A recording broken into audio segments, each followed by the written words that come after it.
Assalamualaikum warahmatullahi wabarakatuh. Perkenalkan, nama saya Sucitra Yulia dengan NIM 1913403.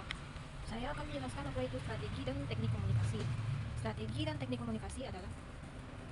komunikasi adalah perencanaan dalam penyampaian pesan melalui kombinasi berbagai unsur komunikasi seperti frekuensi, formalitas, isi, dan saluran komunikasi, sehingga pesan yang disampaikan mudah dan diterima dan dapat dipahami, serta dapat mengubah sikap atau perilaku sesuai dengan tujuan komunikasi.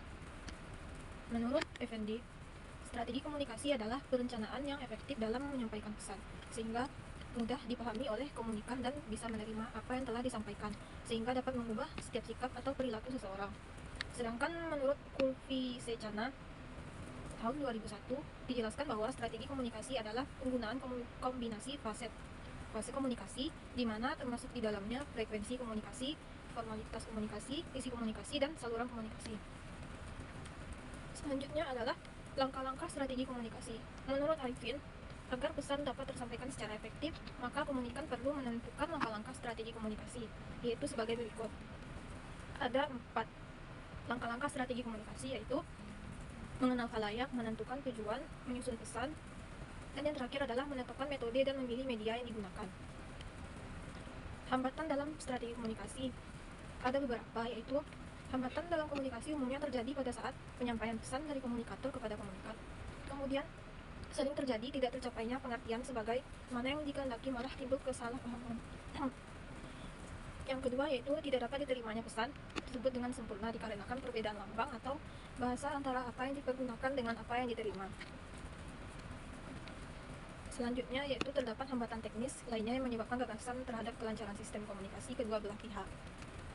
Menurut Ruslan, pada tahun 2003, terdapat 4 jenis hambatan yang dapat mengganggu strategi komunikasi, yaitu hambatan dalam proses penyampaian atau proses barrier. Hambatan ini datang dari pihak komunikator, yang disebut dengan sender barrier, yang mendapat kesulitan dalam menyampaikan pesan-pesannya, tidak menguasai materi pesan, dan belum memiliki kemampuan sebagai komunikator yang handal. Selanjutnya yaitu hambatan secara fisik atau disebut dengan physical barrier. Sarana fisik dapat menghambat komunikasi yang efektif, misalnya pendengaran kurang tajam dan gangguan pada sistem pengeras suara yang sering terjadi dalam suatu ruangan kuliah, seminar, atau pertemuan lainnya. Selanjutnya yaitu hambatan semantik atau disebut dengan semantic barrier.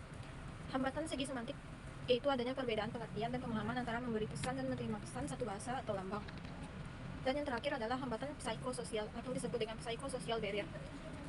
Karena adanya perbedaan yang cukup besar dalam aspek kebudayaan, adat istiadat, kebiasaan, persepsi, dan nilai-nilai yang dianut, sehingga kecenderungan, kebutuhan, serta harapan-harapan kedua belah pihak yang berkomunikasi juga berbeda.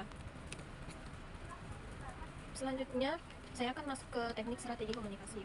Teknik strategi komunikasi ada 5, yaitu redundancy atau bisa disebut dengan repetition.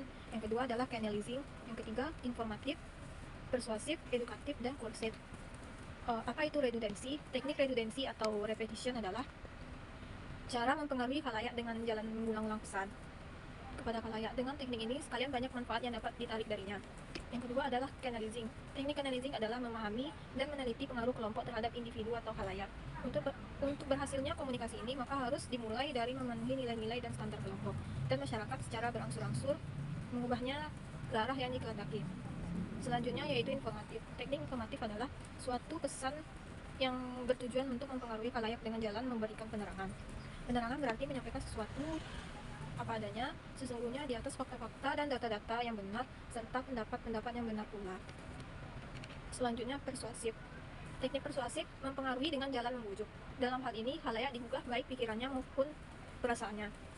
Dan selanjutnya edukatif. Teknik edukatif merupakan salah satu usaha mempengaruhi khalayak dari suatu pernyataan umum yang dilontarkan dapat diwujudkan dalam bentuk pesan yang akan berisi pendapat-pendapat, fakta-fakta, dan pengalaman-pengalaman. Dan teknik terakhir dari strategi komunikasi adalah kursif. Teknik kursif sendiri adalah mempengaruhi khalayak dengan jalan memaksa. Teknik kursif biasanya dimanifestasikan dalam bentuk peraturan-peraturan, perintah-perintah, dan intimidasi-intimidasi. Baiklah, hanya itu yang dapat saya sampaikan. Lebih dan kurangnya mohon dimaafkan. Terima kasih. Assalamualaikum warahmatullahi wabarakatuh.